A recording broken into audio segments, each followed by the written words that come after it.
desde el punto de vista bíblico.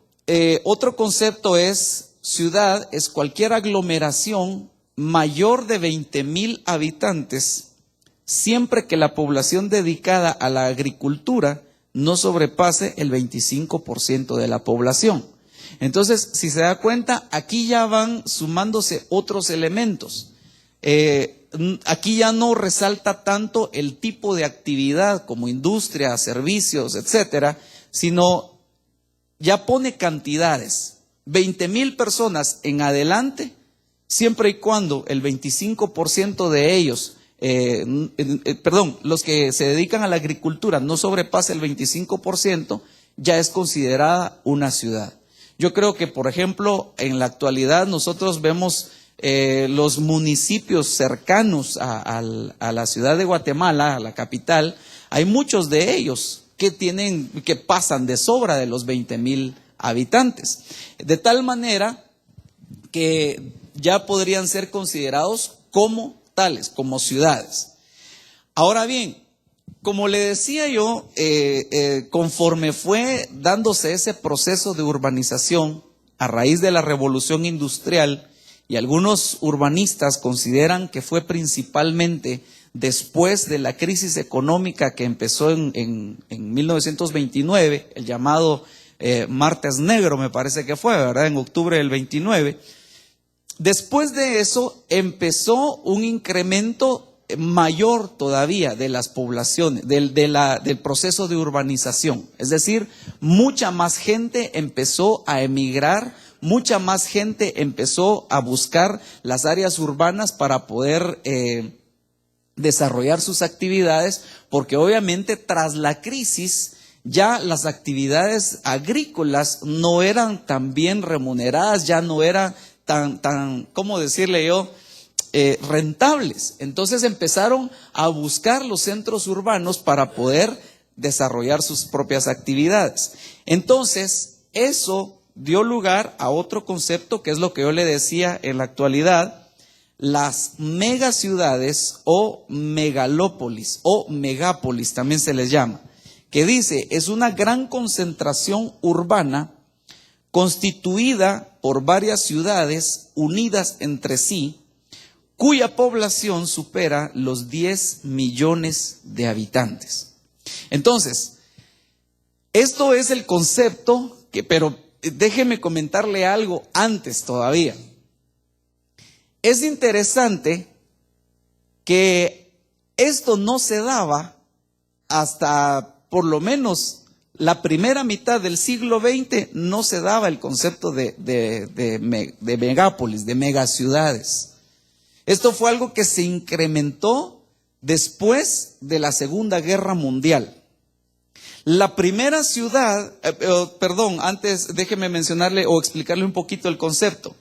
El concepto entonces de megaciudades es que hay varias ciudades, si usted recuerda, vimos en la diapositiva anterior, poblaciones de más de 20,000 personas que se empiezan a unir, que se empiezan a unificar. Un ejemplo, aunque por cantidad de habitantes no cumpliría con este requerimiento, pero es lo que nosotros vemos en la actualidad como el área metropolitana de Guatemala, en donde la ciudad capital se ha ido expandiendo y ha ido adhiriendo a sus actividades económicas, centros urbanos como Villanueva, Villacanales, Amatitlán, Mixco, de tal manera que ya no se habla solo de la ciudad de Guatemala, sino se habla del área metropolitana de Guatemala. Son varias ciudades, como le decía yo, por lo menos 20,000 habitantes en adelante, que se han ido unificando, y en este caso sí pone como un dato específico que tengan 10 millones de habitantes en adelante. Ahora, el asunto de esto es que yo le comentaba que la primera ciudad en alcanzar estas características fue Nueva York. Fue la primera ciudad considerada como una megalópolis o megápolis, una mega ciudad. Hasta 1950 era la única ciudad en el mundo. Pero a partir de allí, Y por eso le decía, mire hermano, esto tiene importancia muy, muy significativa en el tema escatológico. Porque estamos hablando de Apocalipsis, estamos hablando de Babilonia, la madre de las rameras y de las abominaciones de la tierra, que se identifica, que representa a una mega ciudad. Babilonia es una mega ciudad cósmica, diríamos, ¿verdad? Pero que ejerce autoridad, que ejerce gobierno sobre los reyes de la tierra. Entonces, para poder hacer clic, digámoslo, con los reyes de la tierra, tiene que sentar cabezas de playa en la tierra. Es decir, se tienen que conformar megaciudades que hagan clic con esa mega ciudad que se mueve en los cielos y de esa manera establecer una conexión espiritual por medio de la cual va a dominar, a gobernar a todos los reyes de la tierra. No sé si me doy a entender con esto, hermano. Ok, entonces por eso le mencionaba, interesantemente, hasta 1950 solo Nueva York era una megaciudad. Para 1985 habían 9 megaciudades. Es decir, si usted saca una proporción, hermano, supóngase usted, no pensemos en el Antiguo Testamento, pensemos a partir de Cristo. Llevó 1950, pongamos 1900 años para surgir una mega ciudad. En 35 años ya había 8 megaciudades más. Eran 9 por todo. Pero para el 2005, el dato es que hay más de 25 megaciudades y otras que van con esa misma tendencia. Ahora, dentro de esas megaciudades, la que está considerada como la mayor de todo el mundo es lo que le llaman el área del Gran Tokio, que incluye zonas urbanas como Yokohama, y lo que dicen es que el área del Gran Tokio alberga más de 30 millones de habitantes. Hermano, es una cosa, 2 veces la población de Guatemala en un solo centro urbano, hermano. Más del doble de la población total de Guatemala, todos ahí apuñuscados, como diríamos nosotros, ¿verdad? Ahora, el asunto, el problema de todo esto es que las megaciudades por sí solas siempre provocan algún tipo de problemas. Por ponerle un ejemplo, una concentración de tales magnitudes va a requerir también una mayor dimensión de sus servicios básicos, como por ejemplo la dotación de agua. El requerimiento de servicios como la energía eléctrica, por ejemplo, y que eso, si usted no lo sabía, es uno de los factores que más afecta también al calentamiento global.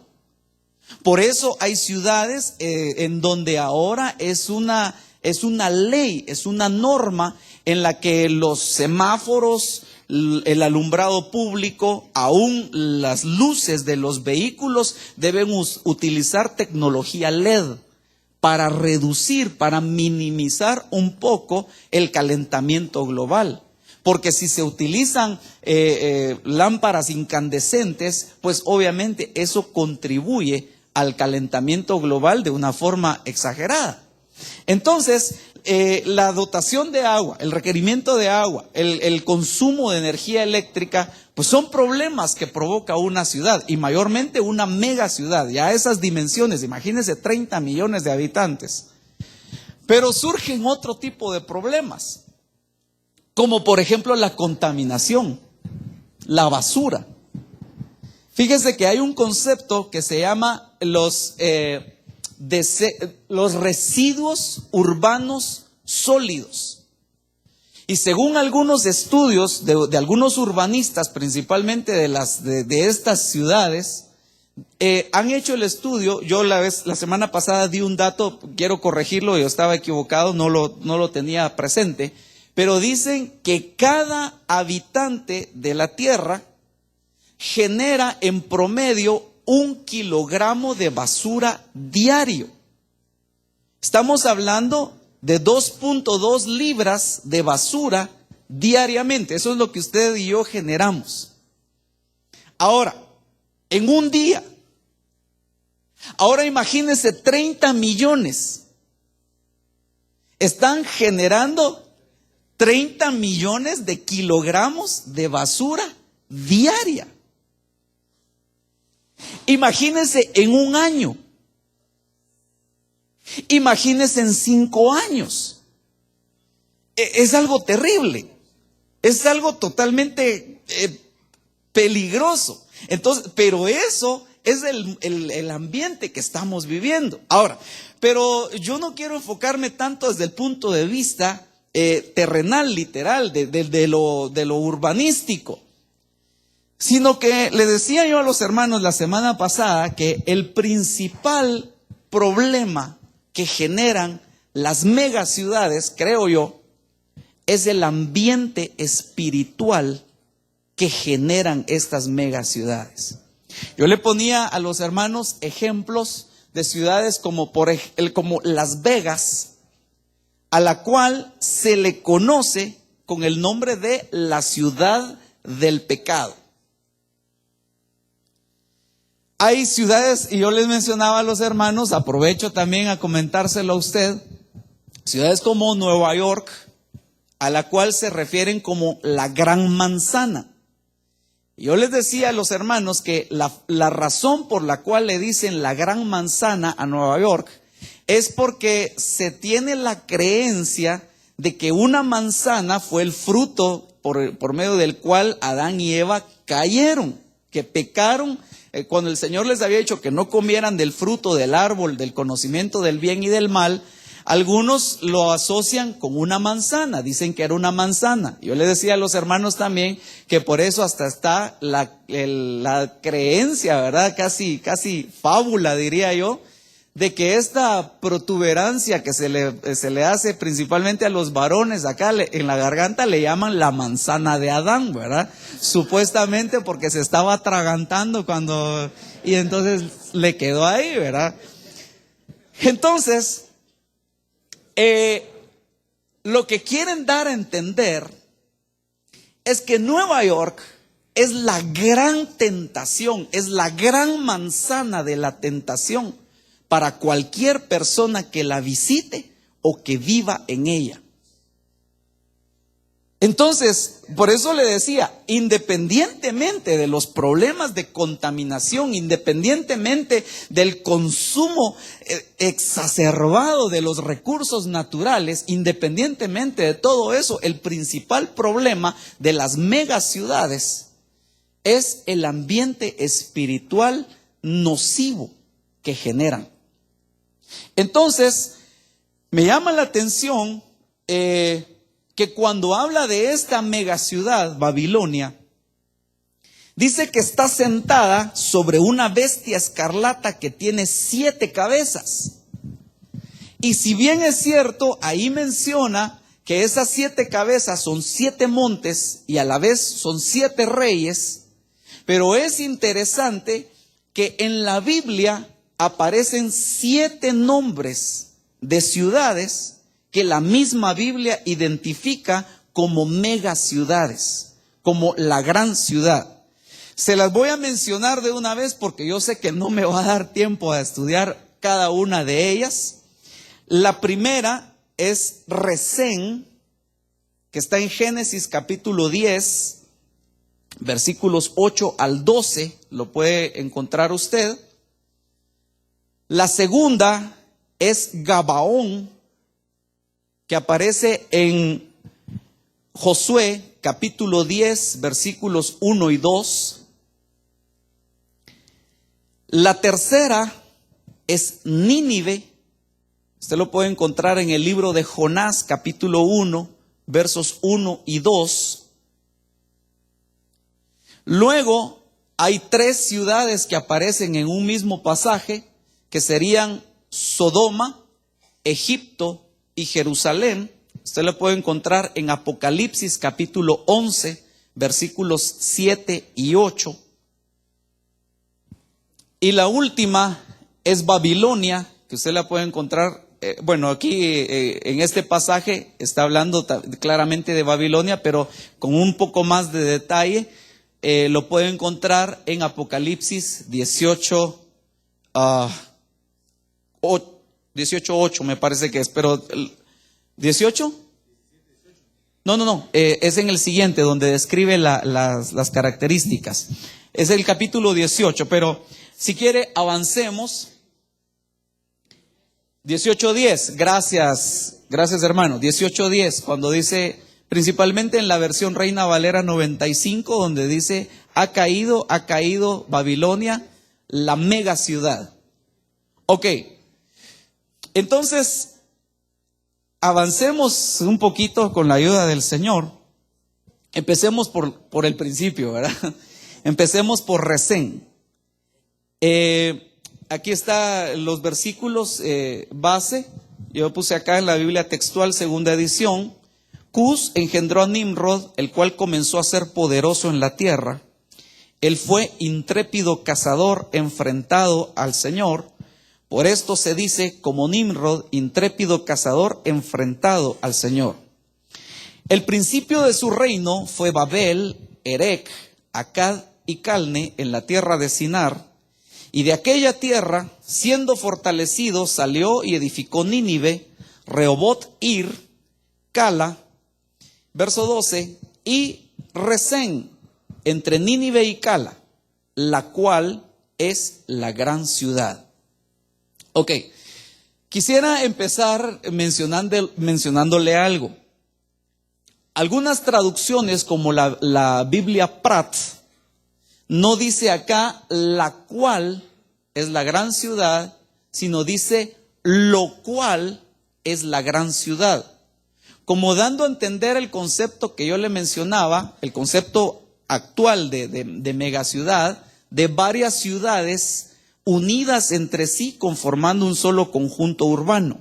En otras palabras, lo que propone la Biblia Pratt y algunos comentaristas bíblicos es que la mega ciudad estaría conformada por Nínive, Rehobot Ir, Cala y Resén, 4 ciudades conformando un solo conjunto urbano. Sin embargo, yo quisiera centrarme en Resén, porque la mayoría de versiones sí se enfocan hacia ella como la gran ciudad. Ahora, Resén, híjoles, aquí se me pasó un número, no hay 74,000 palabras en Strong. Oye, déjeme ver, lo vamos a corregir acá. Ahí está.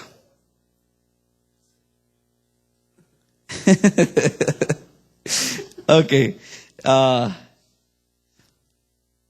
¿Qué hice? Me fui hasta el principio. No, ahí está. Resén. Es lo mismo, no, perdón, era el 8 el que se me había ido de más, hermano. Perdón.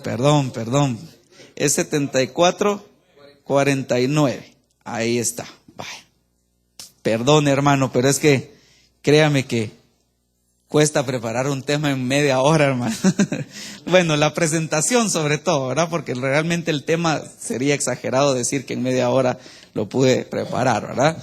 Le repito, el hermano Gustavo fue quien el Señor usó para darme un luzazo acerca de esto y yo después profundicé otras cosas.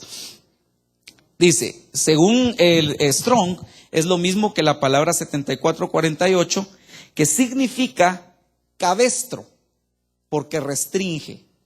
Cabestro es, o algunos diccionarios también lo traducen como brida, que es aquello que se coloca en la cabeza de la cabalgadura y ahí se atan las riendas para poder restringirle, para poder conducirle a donde el jinete quiere que vaya. Y dice, se deriva de una raíz que no se utiliza en la actualidad, que significa contener. Ahora, yo quisiera detenerme un momentito y resaltar el hecho que esta ciudad fue fundada por Nimrod, el cazador. Nimrod significa rebelde y tipifica la rebeldía. Entonces, sin lugar a dudas, en las megaciudades, una de las características que prevalece, el ambiente espiritual generado por ellas, es la rebeldía. Comentábamos con los hermanos, tal vez no voy a resaltar mucho esto porque mencionamos algo la semana pasada. Yo le aconsejo que consiga el material. No, esa es broma, hermano. No, por favor, es broma, hermano. Por favor, no vaya a creer que me estoy hinchando. Hoy solo era una broma. Pero le decía yo que Nimrod, que es un rebelde, funda una ciudad cabestro, una ciudad que controla, una ciudad, es un espíritu de control. Entonces, yo les decía a los hermanos que yo por lo menos estoy impresionado de ver la forma como está controlado el mundo en la actualidad. La semana pasada el apóstol, tuvimos una reunión con nuestro hermano apóstol después de un servicio, y él nos decía, es impresionante ver cómo ahora hay cámaras por todos lados. Y él nos ponía el ejemplo de cómo lograron identificar a los asesinos de este personaje Facundo Cabral por medio de cámaras. Hay cámaras en las entradas, hay cámaras en los cajeros automáticos, hay cámaras en todos lados, hermano, en todos lados hay cámaras.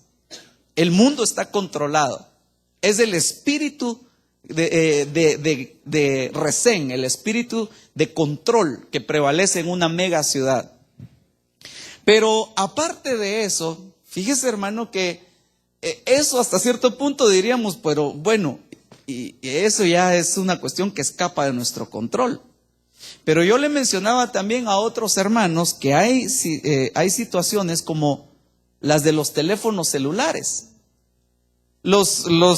principalmente los teléfonos inteligentes, en donde, hermano, pueden localizar dónde está su teléfono fácilmente. Yo les comentaba a los hermanos la semana pasada también que a mí me comentaron la noticia de aquel avión donde iban viajando unos chilenos y que cayó en el mar. No sé si usted supo de eso. La forma como lograron encontrar el avión en el mar fue porque uno de los pasajeros llevaba consigo un iPhone 4. Y él tenía una aplicación por medio de la cual en su computadora personal en casa él podía ubicar su teléfono. Entonces un familiar de él ingresó a la computadora de escritorio y por medio de esa aplicación le dieron las coordenadas precisas, hermano, de todo el mundo. O sea, no le estoy hablando que más o menos por ahí entre el Océano Pacífico y el Atlántico, ¿verdad? Coordenadas precisas en dónde estaba el iPhone. Y él trasladó esa información a las autoridades correspondientes y de esa manera localizaron el avión. Usted recuerda, sin ir muy lejos, hace, no sé cuánto hará, un año y medio que cayó un avión de Air France que iba de Brasil hacia Francia. Se tardaron un montón en encontrarlo, pero no. Lo encontraron rápido. ¿Por qué? Porque hay un control de cada situación.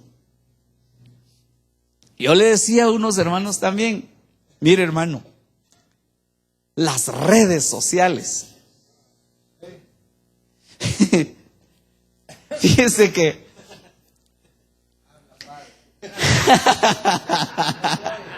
no se oye ese Rigo. Bueno, fíjese que mire, le voy a poner un ejemplo, pero por favor, entiéndame, óigame con oídos circuncidados.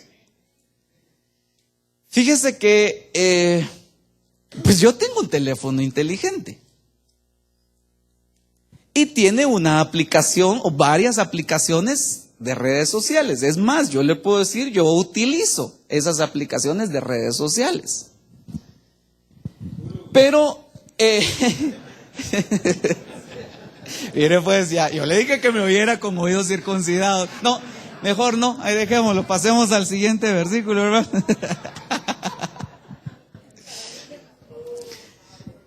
Entonces, un día, bueno, ese teléfono, es más, usted me habrá visto posiblemente acá, ahí tengo, por lo menos tengo instaladas 40 versiones de la Biblia.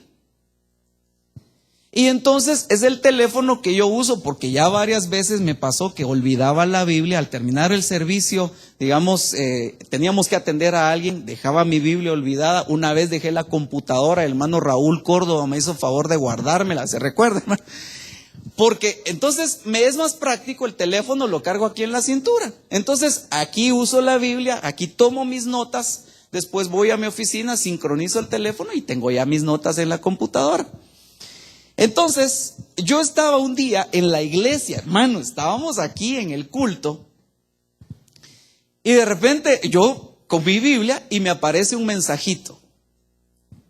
Fulanito de tal, un hermano de aquí de la iglesia, con un privilegio de un líder, dirían comúnmente, ¿verdad? No le voy a decir qué cargo, ¿verdad? Está en el teatro a la hora del culto. Mire, nosotros no hemos sido enseñados de esa manera por el apóstol, a decir, bueno, vamos a controlar quién vino y quién no vino. Pero él solito se delató donde andaba, hermano. Y a veces así aparece, fíjese, otro día estaba yo también aquí y así me aparece, fulanita de tal está en no sé dónde, hermano.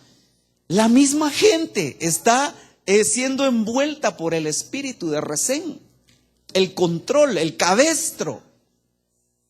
Entonces, hermano, es una cuestión terrible, pero es el carácter de las megaciudades. Y es lo que está estableciendo Babilonia en la tierra para poder establecer ella el gobierno sobre todas las naciones. Pero avancemos un poquito más. Bueno, aquí hay unos versículos para ejemplificarle el espíritu de control, Colosenses 2:20 al 23, pero quisiera avanzar un poquito más. Gabaón, versículo base, Josué 10, del 1 en adelante, dice, sucedió que cuando Adoni-Sedec, rey de Jerusalén, oyó que Josué había capturado a Jai y que la había destruido por completo, como había hecho con Jericó y con su rey, así había hecho con Jai y con su rey.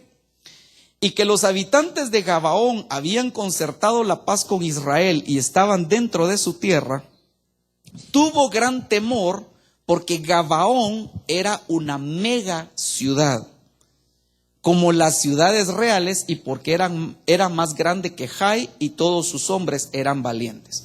No me quiero detener tanto en el significado de Gabaón, solo le menciono que viene de una palabra hebrea, una raíz hebrea que es Gab, que significa altura, monte.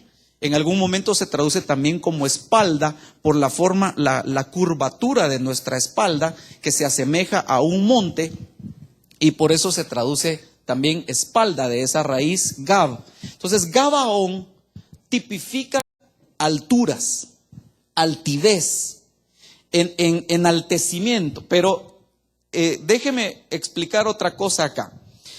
Josué capítulo 9, cuando los habitantes de Gabaón se enteraron de lo que Josué había hecho a Jericó y a Jai, ellos también usaron de astucia y fueron como embajadores y llevaron alforjas viejas sobre sus asnos y odres de vino viejos, rotos y remendados, y sandalias gastadas y remendadas en sus pies, y vestidos viejos sobre sí, y todo el pan de su provisión estaba seco y desmenuzado.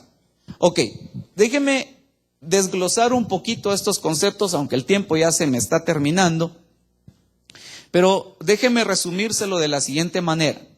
En primer lugar, los gabaonitas usaban de astucia. Y eso no era el chapulín colorado, ¿verdad? Déjeme explicarle a qué me refiero. La palabra astucia en el Nuevo Testamento se traduce de la palabra griega panourgia, el griego 3834. Este no es 38,000, aquí no se me pasó el número, 3834. Significa destreza o habilidad en un sentido malo, dando la idea de un truco o mañosería. Eso dice el diccionario Strong en español. Ahora, es interesante, hermano, que esta palabra panurgia aparece 5 veces en el Nuevo Testamento. Eso, de alguna forma, nos habla de antiministerios o ministerios falsos. Porque qué casualidad que 5 veces aparezca esa palabra. Y usted puede revisar los versículos y usted puede darse cuenta cómo encajan cada una de estas cosas. Pero si a eso le agregamos que además de usar astucia, se presentaron como embajadores. Y nosotros vemos en la Biblia, por ejemplo, 2 Corintios 5:20, el apóstol Pablo dice: por tanto, somos embajadores de Cristo, como si Dios rogara por medio de nosotros. En nombre de Cristo os rogamos, reconciliados con Dios. Entonces, los embajadores son los ministros.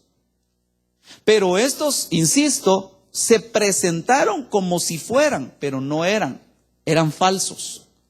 Usaban de astucia, que aparece 5 veces en el Nuevo Testamento. Está hablando nuevamente de antiministerios. Y por si fuera poco, se disfrazaron con 5 elementos. Llevaban alforjas viejas sobre sus asnos, que esto nos habla de los falsos apóstoles. No tengo tiempo realmente como para explicar la razón de cada uno de estos, solo se lo menciono. Odres de vino viejos, rotos y remendados, nos habla de falsos profetas. Llevaban sandalias gastadas y remendadas en sus pies, esto nos habla de falsos evangelistas. Llevaban vestidos viejos sobre sí, que nos habla de falsos pastores. Y finalmente, pan seco y desmenuzado, que nos habla de falsos maestros. Entonces, la principal característica de Gabaón, la mega ciudad, son los falsos ministros. Ay, hermano, y esos abundan, hermano. Ay, Dios, sí, de veras. Pero bueno, mejor avancemos. Déjeme avanzar un poquito más. Y quisiera ver otras cosas. Nínive.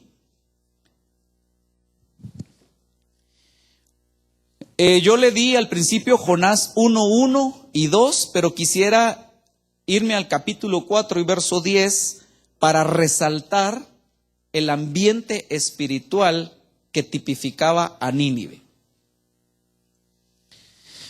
Dice Jonás 4:10, y dijo el Señor: tú te apiadaste de la planta por la que no trabajaste, ni hiciste crecer, que nació en una noche y en una noche pereció. ¿No he de apiadarme yo de Nínive, la mega ciudad, en la que hay más de 120,000 personas que no saben distinguir entre su derecha y su izquierda, y también muchos animales? Entonces, paremos un momentito acá. La característica, el ambiente espiritual generado por esta mega ciudad es que la gente no sabe distinguir entre la derecha y la izquierda. Y no estoy hablando de política, por favor, ¿verdad? Aclaro, ¿verdad? Porque no quiero que se malinterprete lo que estoy diciendo. Simple y sencillamente, en el contexto bíblico, nosotros vemos que a la izquierda generalmente se dan cosas malas y a la derecha se dan las cosas buenas de parte de Dios. Por eso es que cuando nació Benjamín, cuando Raquel lo estaba dando a luz, ella le puso el nombre Benoni, que aparte de hijo de mi tristeza, también se puede entender como hijo de mi siniestra, hijo de mi mano izquierda. Pero inmediatamente Jacob dijo no, sino que Benjamín será su nombre, porque y Benjamín quiere decir el hijo de la diestra. Usted sabe, en Apocalipsis capítulo 1, verso 20, el misterio de las estrellas, de las 7 estrellas que están en la mano derecha del Señor, no están en la izquierda. Entonces, ¿qué quiero darle a entender yo con esto? Que el ambiente espiritual generado por Nínive, por esta mega ciudad, es que la gente no sabe distinguir entre lo que es bueno y lo que es malo. A lo bueno le llaman malo y a lo malo le llaman bueno. Pero aquí hay algo más que yo quisiera plantearle. Otro pasaje que para mí es muy inquietante en referencia a esto que le mencionaba de la izquierda y la derecha, es que cuando Acab se empecina con querer tomar Ramot de Galaad y está invitando a Josafat para que lo acompañe a pelear con él en aquel lugar, dice en la Biblia que Josafat pide consultar con un profeta de Dios y el único verdadero, creo yo, era Micaías. Y Micaías le dice: yo vi al Señor sentado en su trono y todo el ejército del cielo estaba con él, unos a su izquierda y otros a su derecha. Y el Señor dijo: ¿quién irá por nosotros? ¿Quién inducirá a Acab para que suba a Ramot de Galaad y muera en la batalla? Y entonces dice, salió un espíritu, la Biblia no lo dice, pero yo me atrevería a pensar que salió de la izquierda, y le dijo: yo lo induciré. Y el Señor le dijo: ¿cómo lo harás? Seré un espíritu de mentira en boca de sus profetas, y entonces él subirá. Entonces dice, el Señor le dijo: ve y así lo lograrás. Y entonces vino un espíritu de mentira sobre los profetas que profetizaban para Acab. Entonces aquí veo yo otra cosa, hermano. Aparte de lo que yo le decía, de no saber distinguir entre lo bueno y lo malo, hermano, también cuántos hay, cuánta gente hay. Yo tuve la oportunidad de predicar hace algún tiempo, algunas semanas acá en la congregación acerca de esto, de los profetas. Pero hermano, no saber distinguir entre un espíritu de mentira y una verdadera unción profética. Yo les decía a los hermanos, a mí me causa inquietud que la gran mayoría ahora, bueno, tal vez no la gran mayoría, estoy exagerando creo yo, pero yo veo que ahora cuando se habla de profetas, todo o apunta a actos proféticos, o todo apunta a que tuvo una visión, o que, hermano, una cosa, y realmente estos personajes como los que acabo de mencionar, hasta actos proféticos hacían. Dice que estaba aquel Sedequías, hijo de Kenana, que se había hecho unos cuernos de hierro. Y dice que le decía a Acab, yo me lo imagino, hermano, hasta haciendo como que era toro o no sé cómo, hermano. Y decía: así acornearás a Ramot de Galaad, sube porque el Señor está contigo, el Señor te va a entregar. Y era un espíritu de mentira el que estaba operando en él. Pero la mega ciudad genera un ambiente espiritual en que la gente no sabe distinguir entre su izquierda y su derecha. No sabe distinguir lo que es verdaderamente. Volviendo al ejemplo o al caso de Gabaón, no sabe distinguir entre los verdaderos ministros y los que se hacen pasar por embajadores y no lo son. Pero bueno, sigamos adelante porque tengo apenas, bueno, me dieron el tiempo a las 5, ¿verdad?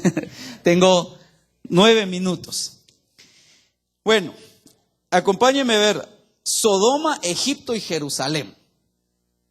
Veamos el texto que nos habla acerca de esto. Apocalipsis 11:7. Cuando hayan terminado de dar su testimonio, está hablando de los dos testigos, la bestia que sube del abismo hará guerra contra ellos, los vencerá y los matará. Y sus cadáveres yacerán en la calle de la mega ciudad, que simbólicamente se llama Sodoma y Egipto, donde también su Señor fue crucificado. Aunque ahí no menciona literalmente el nombre Jerusalén, pues obviamente al decir que ahí fue crucificado el Señor, nos está dando a entender claramente que se refiere a Jerusalén. Ok, por cuestión del tiempo solo le quiero mencionar algunas cosas y luego vamos tal vez me voy a detener un poquito en Jerusalén. Sodoma, Ezequiel 16:49, dice: esta fue la iniquidad de tu hermana Sodoma, arrogancia, abundancia de pan y completa ociosidad tuvieron ella y sus hijas, pero no ayudaron al pobre ni al necesitado. Esa es la característica de Sodoma. Quisiera, solo le dejo esto acá. Egipto, solo este versículo para mencionarle, habló Dios todas estas palabras diciendo: yo soy el Señor tu Dios que te saqué de la tierra de Egipto, la casa de servidumbre. No quiero enfatizar tanto en esto porque nuestro hermano apóstol pues ya lo ha hecho con abundancia. Egipto se traduce de la palabra Misraim, que quiere decir opresión o quien oprime, y como consecuencia causa esclavitud, causa servidumbre. Pero quisiera detenerme un momentito en Jerusalén y quisiera expresarle algo que a mí me ha llamado la atención, y es lo siguiente. Mateo 23:37 dice: Jerusalén, Jerusalén, la que mata a los profetas y apedrea a los que son enviados a ella, a los que son apostelo a ella. ¿Cuántas veces quise juntar a tus hijos como la gallina junta sus pollitos debajo de sus alas y no quisiste? Entonces, yo quisiera mencionarle esto rápidamente por causa del tiempo. En primer lugar, Jerusalén se caracteriza por matar profetas, por matar el ministerio profético. Yo quiero decirle esto con temor y temblor, ¿verdad? Y con mucho respeto. Pero yo por lo menos no logro encajar en mi razonamiento un canto que cantan en algunos lugares que dice: Jerusalén, Jerusalén, tierra de profetas. Porque lo que la Biblia dice no es necesariamente eso. Lo que la Biblia dice es que Jerusalén mata a los profetas. El mismo Señor dijo: es imposible que un profeta muera fuera de Jerusalén. ¡Jala, hermano! Entonces, yo particularmente, perdón, si estoy equivocado, por favor, solo estoy pensando en voz alta. Usted analícelo. Pero lo que la Biblia dice es que Jerusalén se caracteriza por matar profetas y apedrear apóstoles. Como consecuencia, no hay unidad. Como consecuencia, hay dispersión. No puede haber unidad. Si no hay ministerio profético, si no hay ministerio apostólico, no puede haber unidad. Por eso dice: ¿cuántas veces quise juntar a tus hijos? Pero tú no quisiste. Esa es la característica de Jerusalén. Y bueno, finalmente Babilonia. Esta es la número 7, ¿verdad? Sí. Apocalipsis, 14:8 era. Perdón, entonces yo creo que me equivoqué acá. Perdón, hermano, solo déjeme corroborar esto porque no quisiera darle mal la cita. Sí, es 14:8, el que yo estaba viendo acá. Híjoles, ya la batería se le está terminando también a esto, así es que ya es tiempo de terminar también. Ok, Babilonia, Apocalipsis 14:8, otro ángel le siguió diciendo, ha caído Babilonia, la mega ciudad. Esta es la Reina Valera 95, porque ha hecho beber a todas las naciones del vino del furor de su fornicación. Yo creo que aquí no tendríamos mucho que explicar, no necesitamos tanta teología para entender qué ambiente espiritual genera esta mega ciudad. Fornicación. Y hermano, ay Dios mío, de veras que eso es terrible, porque eso se da por todos los medios. Por todos los medios usted puede encontrar no solo invitación, tentaciones, sino que, hermano, a veces hay situaciones totalmente expresas, explícitas, de un ambiente de fornicación. Entonces, yo quisiera hacer un pequeño resumen, ya el tiempo se me terminó, también la carga de la batería de la computadora se terminó. Así es que yo quisiera dejar hasta acá el tema. Solo déjeme hacer un resumen entonces de esto.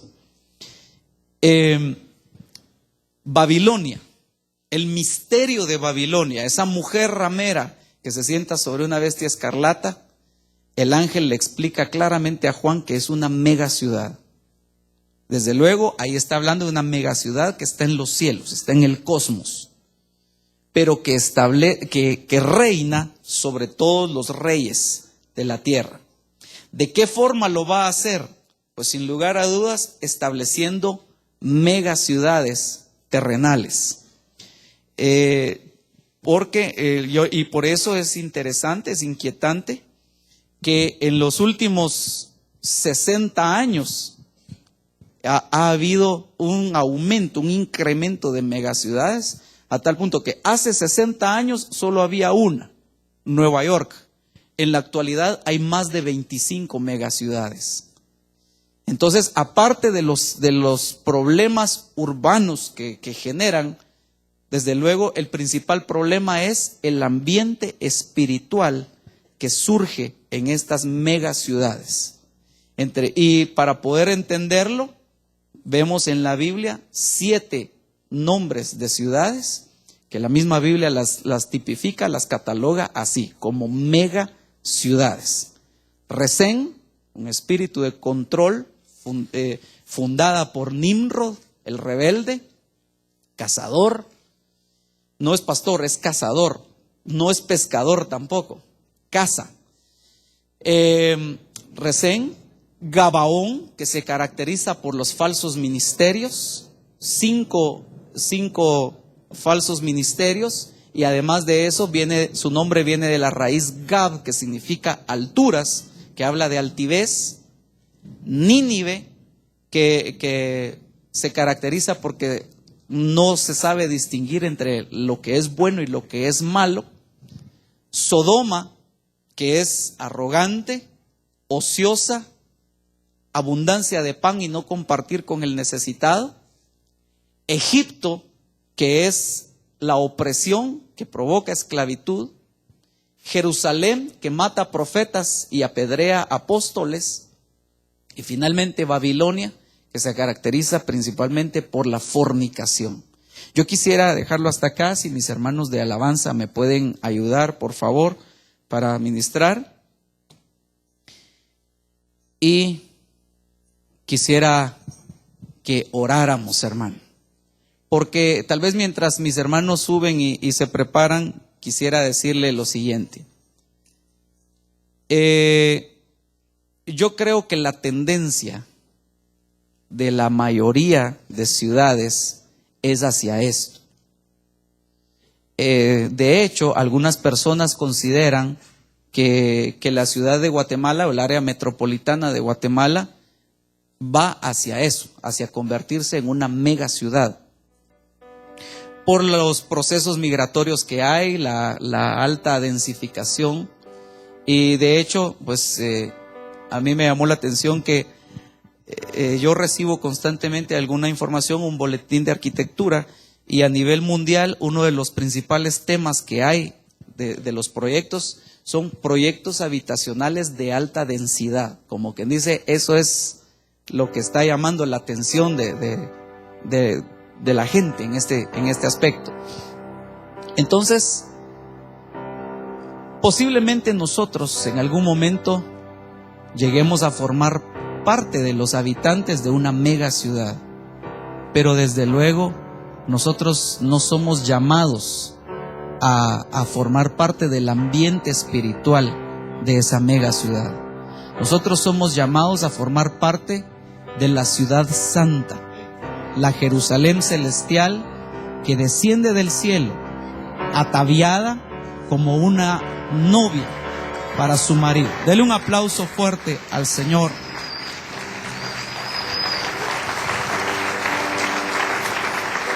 Y por eso nosotros debemos rogarle con todo nuestro corazón al Señor para que ninguna de estas características espirituales que hemos visto de las megaciudades se encuentre en algún receptor en nuestro corazón, sino que nosotros podamos en todo tiempo poder guardarnos en santidad para el Señor. Así es que yo quisiera pedirle por favor que me acompañe a orar. Si usted gusta puede ponerse de pie. Y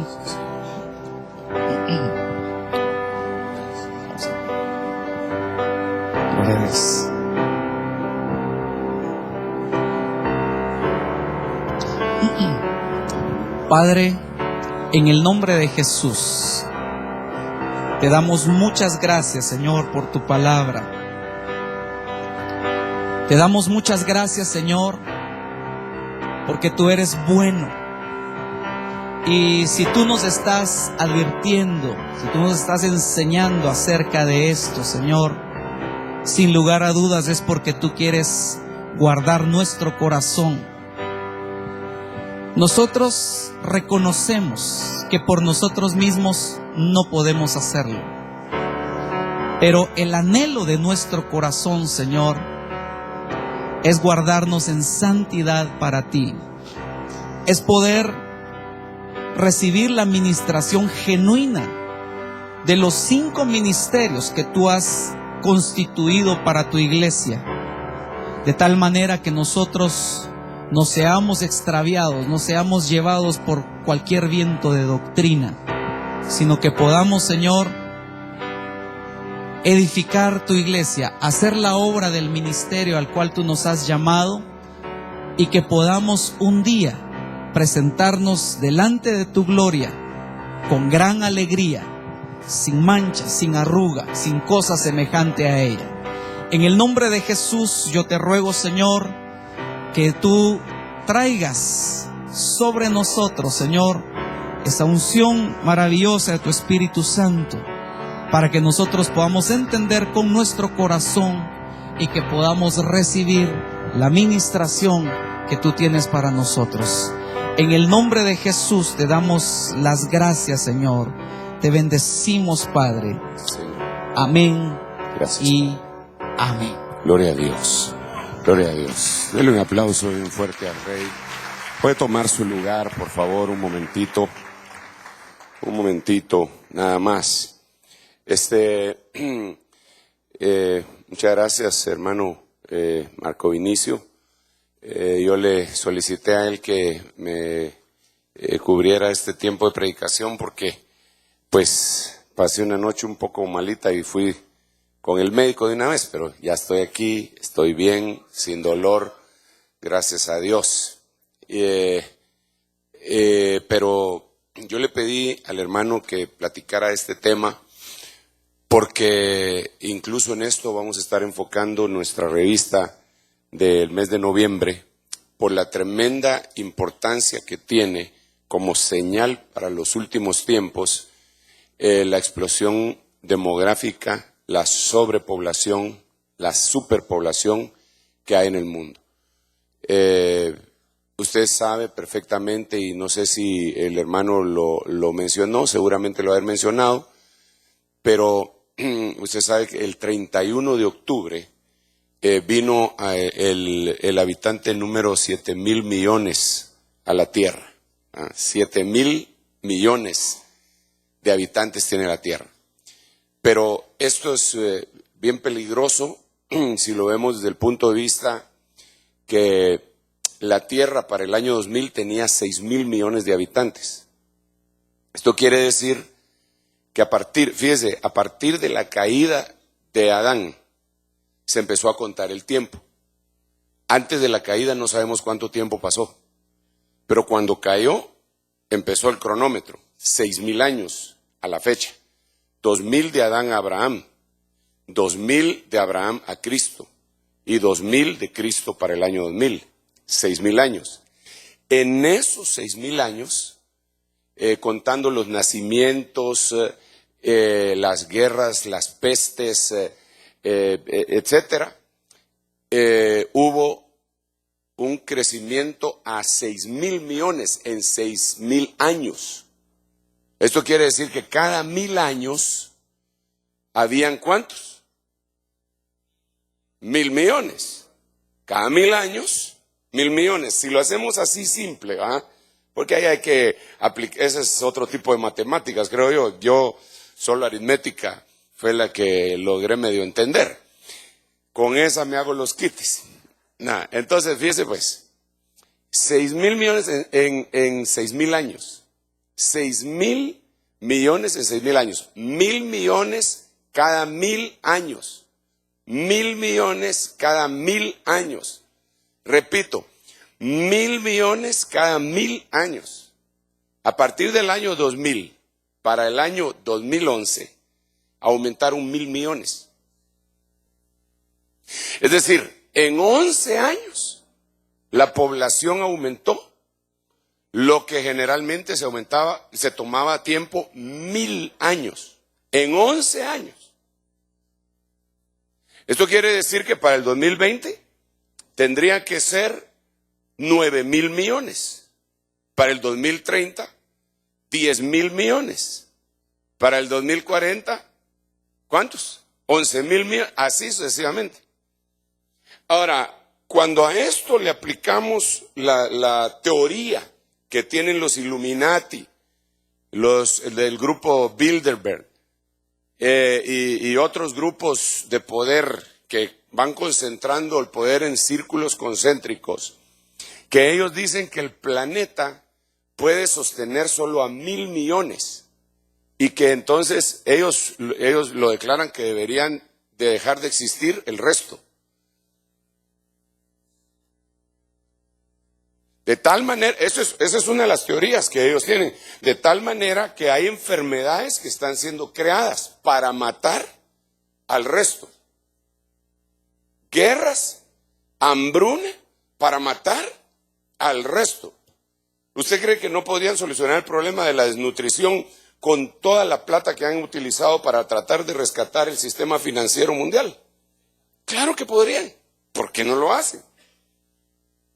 Porque ellos consideran que esos son humanos de segunda categoría, que si mucho deben de servir como mano de obra esclavizada de algunas otras formas.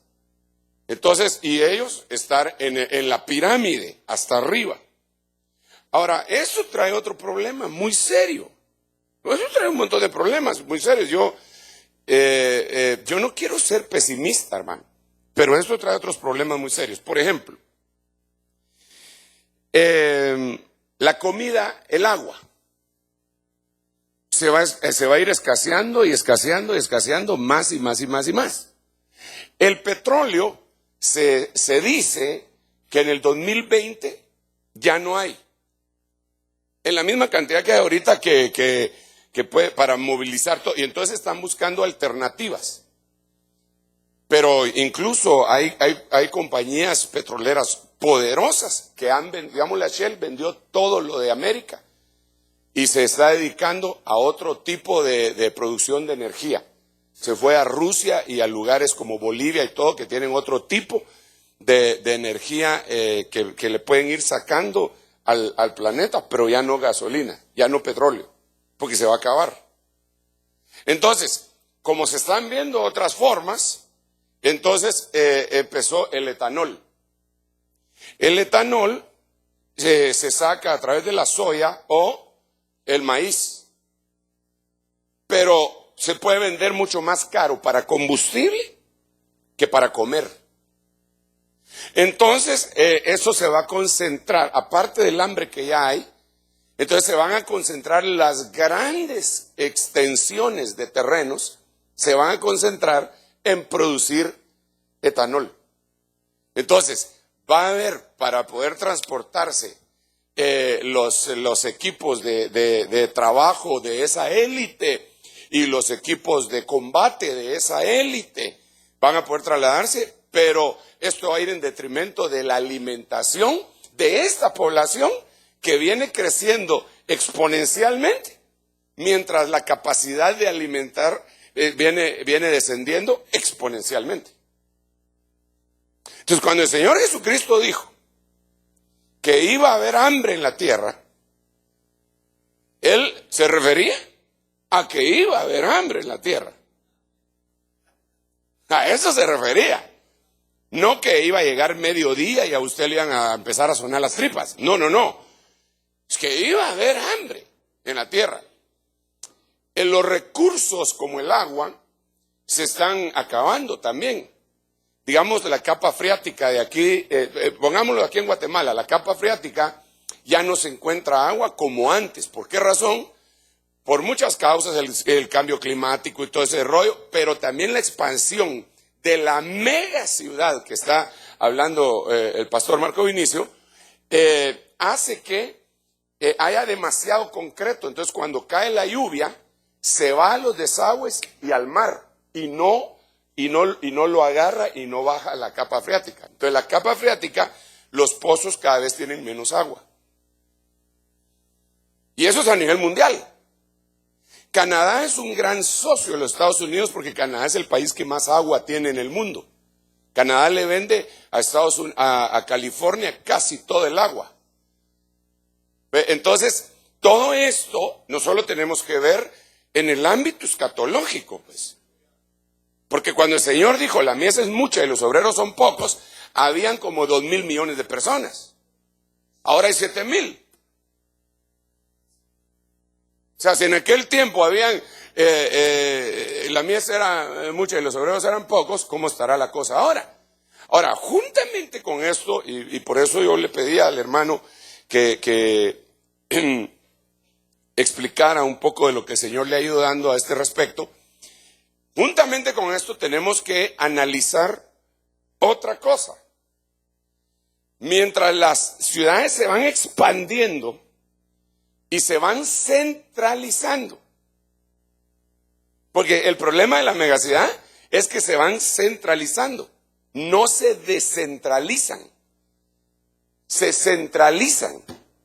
Entonces, al centralizarse, la gente viene a buscar recursos, trabajo y todo a la capital, a las capitales. Entonces, se vuelven aquellas grandes moles urbanas sin los insumos, sin la planificación y sin todo eso, en asentamientos, como usted mira la cosa, ¿verdad? Sin agua, etcétera. Bueno, entonces cuando vemos esa situación, nos damos cuenta que muchos ministros están actuando en esa misma forma de pensar, centralizando, queriendo hacer mega iglesias. Están viviendo en una mega ciudad y quieren hacer una mega iglesia. Y la hacen. Pero ese no es el plan de Dios. El plan de Dios no es centralizar. El plan de Dios es descentralizar. Eso quiere decir, en lugar de hacer una mega iglesia y todo el esfuerzo y todos los recursos económicos y humanos para hacer, no estoy atacando a nadie, hermano. Yo respeto a mis consiervos y admiro su dedicación y su organización y su capacidad de administración. Mis respetos y los bendigo en el nombre del Señor Jesucristo. Pero, ese no es el plan de Dios. El plan de Dios no es centralizar, el plan de Dios es descentralizar. Ese es el plan de Dios. Ese fue el plan desde que Jesús le explicó a la samaritana. Cuando la samaritana le alegó, ustedes dicen que la central está en Jerusalén, nosotros decimos que la central está en Samaria.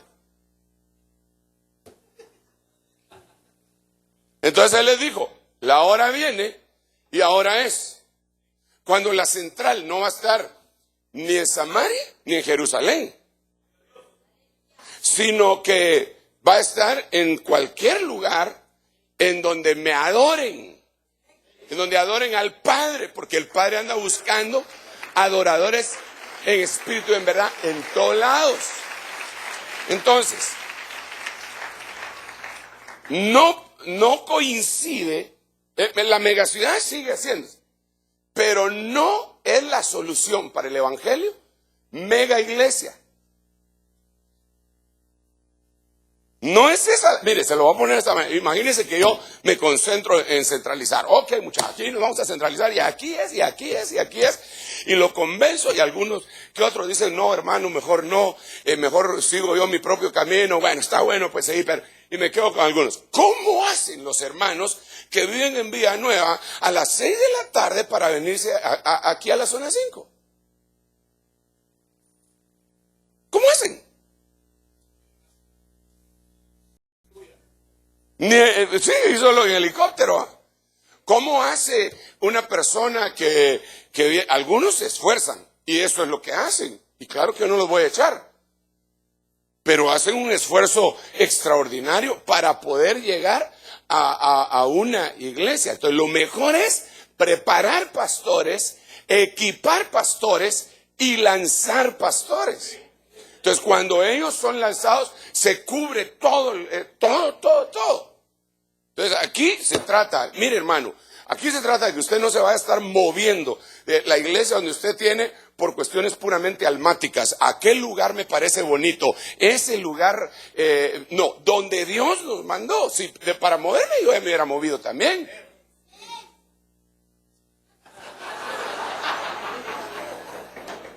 Sí, yo ya me hubiera movido. Yo me hubiera podido ir a la carretera de El Salvador o a la carretera, para cualquier carretera.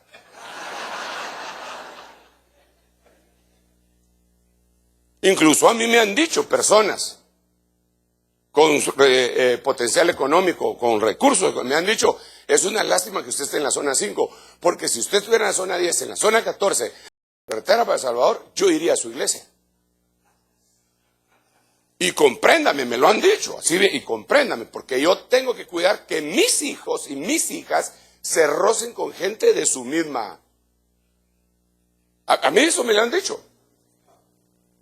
Y yo respeto eso. Él es un padre o una madre que está cuidando la relación de eso. Y yo respeto eso. Está bien, yo no me voy a amargar.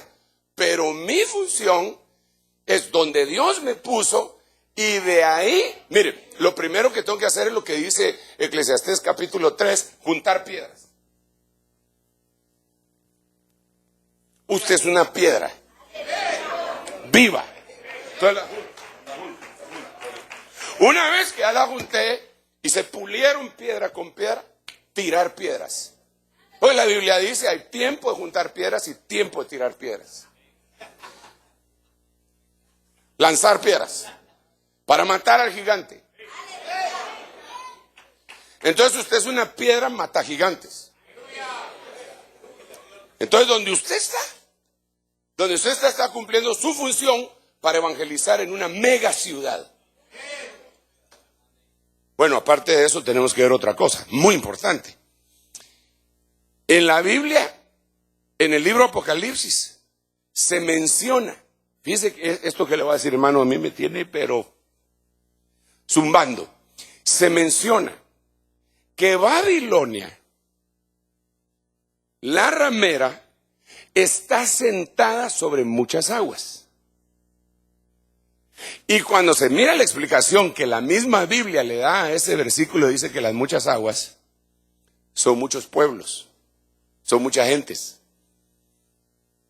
Entonces Babilonia está asentada en megaciudades. Por el otro lado, en Apocalipsis capítulo 7 dice, y vi una multitud de toda raza, pueblo, lengua y nación que nadie podía contar. Eso quiere decir, vio una mega iglesia. Pero estaban en la gran tribulación.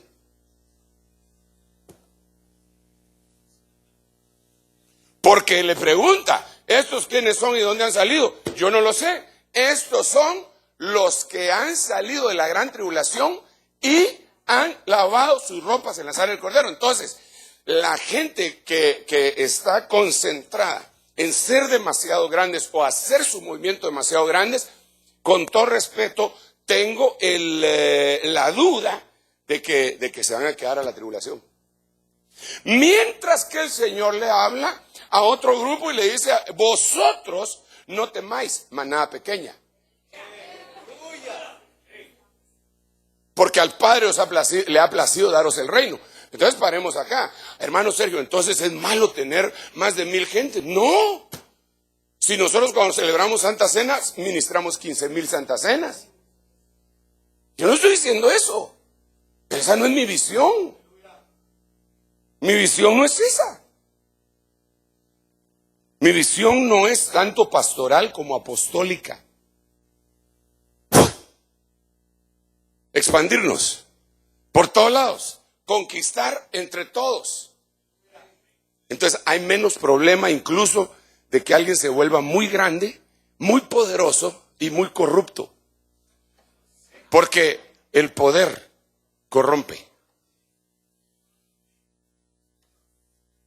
Y el poder absoluto, dicen por ahí, esa no es primera de Sergio, sino que lo he oído yo por ahí, que el poder absoluto corrompe absolutamente.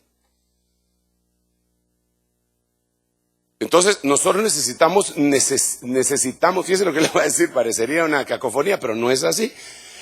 Necesitamos necesitarnos.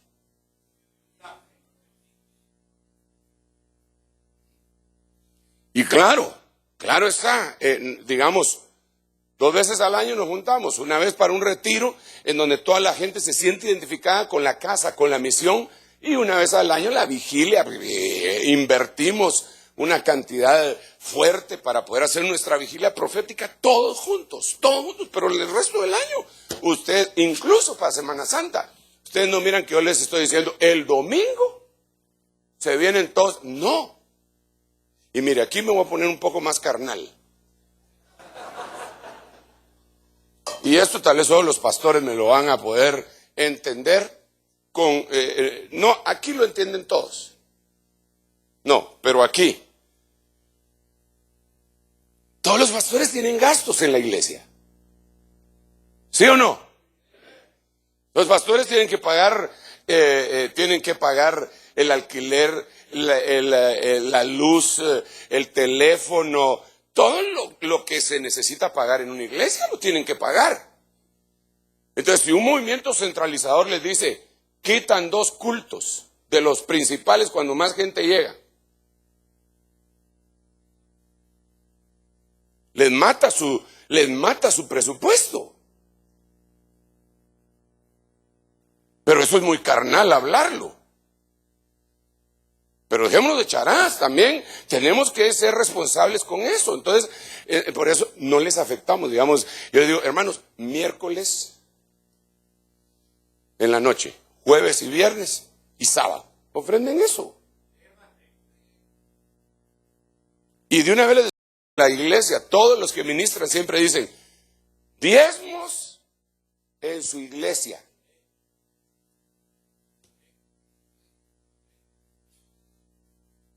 Bueno, pero eso es parte de la descentralización. Entonces, me pareció muy, muy importante este tema, hermano, y por eso fue que le pedí, aprovechando que me puse mal, hombre,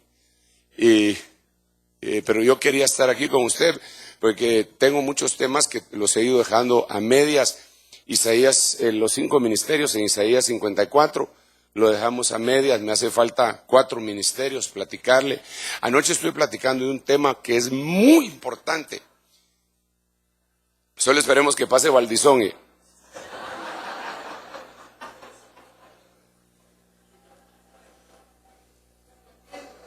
Sí, yo también.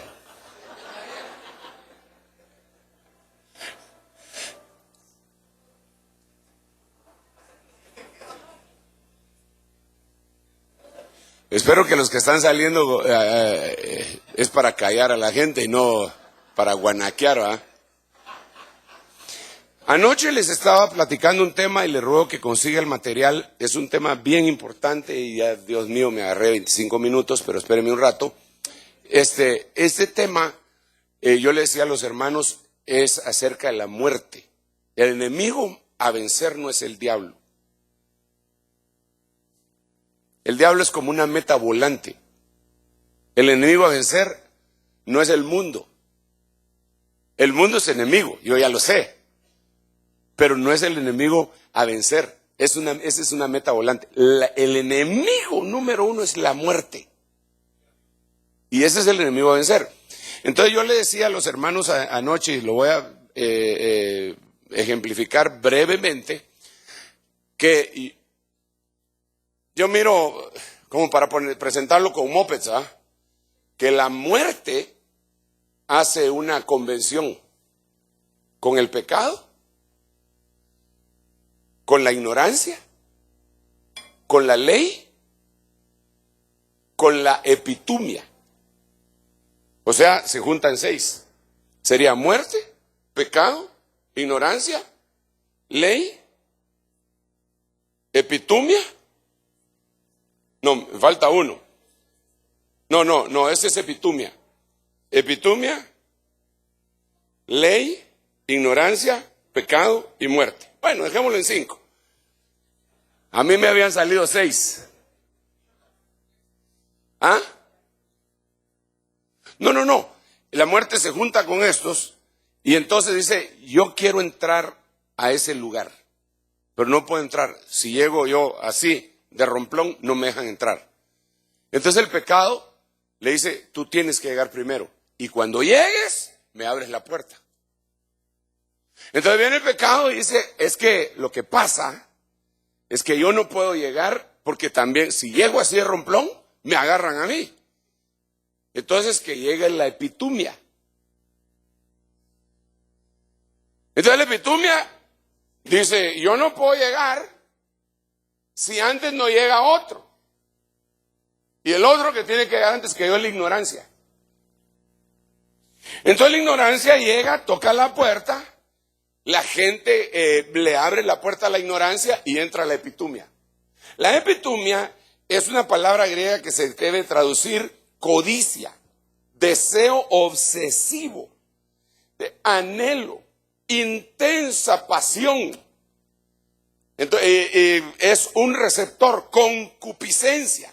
Entonces se pone la concupiscencia, se mete la concupiscencia e inmediatamente después él le dice al pecado, pecado, ya estamos listos. Entonces el pecado llega en la tentación, ese era el que me hacía falta. Llega la tentación, toca la puerta, la epitumia le abre, se mete el pecado y engendran la muerte. Entonces el problema es, y ayer estaba hablando de la epitumia, que la epitumia no es pecado.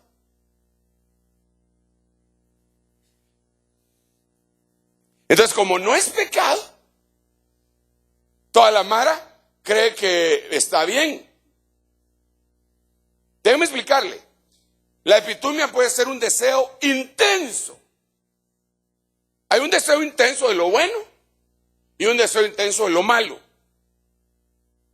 3 veces en la Biblia se menciona la epitumia como deseos buenos y las demás son deseos malos. Entonces viene la epitumia. Vamos a ver, mejor aterricemos la idea con ejemplos. Viene un varón que ya aceptó a Cristo. es anciano en la iglesia y de repente se recuerda de su vida pasada.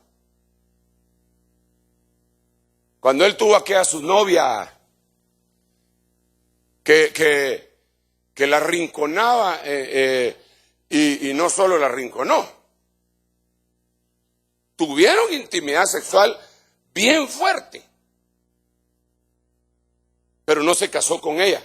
Después llegó a Cristo,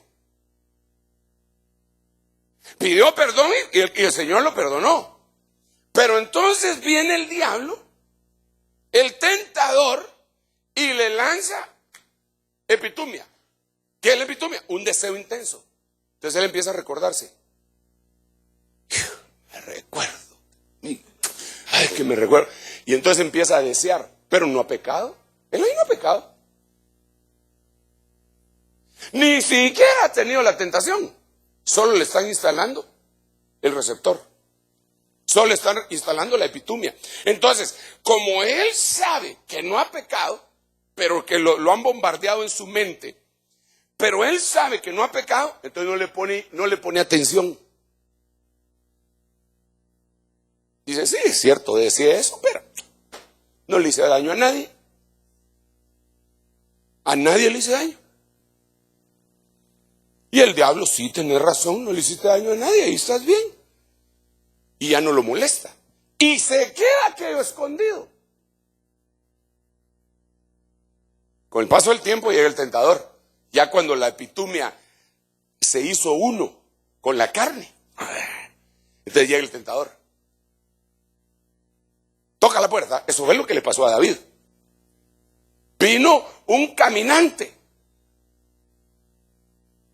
Ese era un tentador, un espíritu cíclico, pero él tenía epitumia porque él había dicho que en pecado había sido concebido él y que en iniquidad lo habían dado a luz. Entonces le habían colocado una epitumia, una pasión desordenada.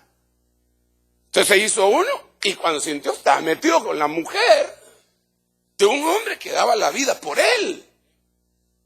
Y ya metido en el pecado no hallaba qué hacer y se metió en iniquidad. Y ya cuando estuvo en la iniquidad, le produjo muerte aún en sus gentes. Sus hijos, la espada nunca se apartó la espada de la casa de David. Pero ¿dónde empezó todo?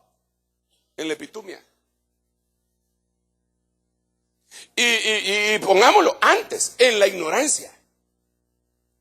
Por eso no podemos permanecer ignorantes. Por eso tenemos que amar el conocimiento, pero el conocimiento solo envanece. Entonces tiene que ser un conocimiento provisto por el Espíritu Santo, el amor y el conocimiento. Entonces con el conocimiento uno dice, no, aquí lo que quiere hacer este tipo es epitullarme. ¿Sabe cómo es esto, hermano amado? Es como jugar ajedrez. ¿Cuántos saben jugar ajedrez? Usted se sienta a jugar ajedrez y usted no está viendo una sola jugada. Usted lo que está diciendo es, yo voy a mover esta pieza. Y entonces él anda en búsqueda, ya sea de mi reina o de mi rey, para quitarme movilidad de la reina y el rey para jaque mate. Entonces si yo muevo eso, usted está pensando en el paso que él va a dar y no solo ahí. Cuando él dé ese paso, yo voy a dar este. Entonces él va a dar este otro. ¿Sí está? Por eso es que hasta con reloj juegan, porque hay algunos que se columpian. Entonces la epitumia, el enemigo, las tinieblas se ponen a jugar ajedrez contigo. Y entonces dice, le voy a mover esta pieza aquí. Y él va a mover esto aquí, aquí lo agarro. Una vez que lo agarré aquí, me como este alfil y pongo en jaque al rey. El rey se va a ir para allá, pero yo aquí voy a tener la reina mía. Me como esa torre, jaque mate. Sí, los caballos también tienen que por caballo. Entonces, amados, Bueno, perdón pues, pero tenía que decirles esto. Es muy importante. Yo en ese tema más o menos expliqué algunas cosas. Le ruego que consiga el material. La cuestión esta que he estado platicando, derivado del tema que el Señor permitió que Marco Vinicio predicara, es demasiado importante también para el conocimiento de todos nosotros de las cosas que están por venir. Y ya estamos en eso, hermano. Ya estamos en eso. Aquí no hay para dónde. Y aparte de eso, habría otro montón de cosas que platicar, pero ya le quité 35 minutos, pero ni modo que no le iba a hablar. Aunque sea un cachito. Entonces, vamos a hacer una oración, vamos a ministrar los diezmos y las ofrendas, y vamos a dar algunos anuncios posteriormente, importantes. Amén. Padre Santo que estás en el cielo y en todo lugar, en el nombre de Jesús, muchas gracias por esta comunión tan hermosa que tú permites, Señor, que tengamos como siervos tuyos. En el nombre de Jesús te rogamos que nos auxilies, que nos abras nuestros ojos, los ojos de nuestro entendimiento, con el propósito que podamos nosotros, Señor, conocer tus caminos y guiar a tu pueblo. En el nombre de Jesús, auxílianos, Padre, danos poder, danos guianza, fortaleza, fuerza, sabiduría, palabra, unción, gracia, en el nombre de Jesús. Te ruego, papito lindo, que hagas eso en nosotros. Recibe los diezmos y las ofrendas que tu pueblo, Señor, tus príncipes traen. Y permite que esta sea una ofrenda que cause alegría al pueblo, tal como está escrito, y el pueblo se alegró porque los príncipes de Israel habían ofrendado. Señor, permite que esa sea una de las manifestaciones de esta ofrenda. Jesús, gracias, Señor. Amén y amén. Pueden pasar.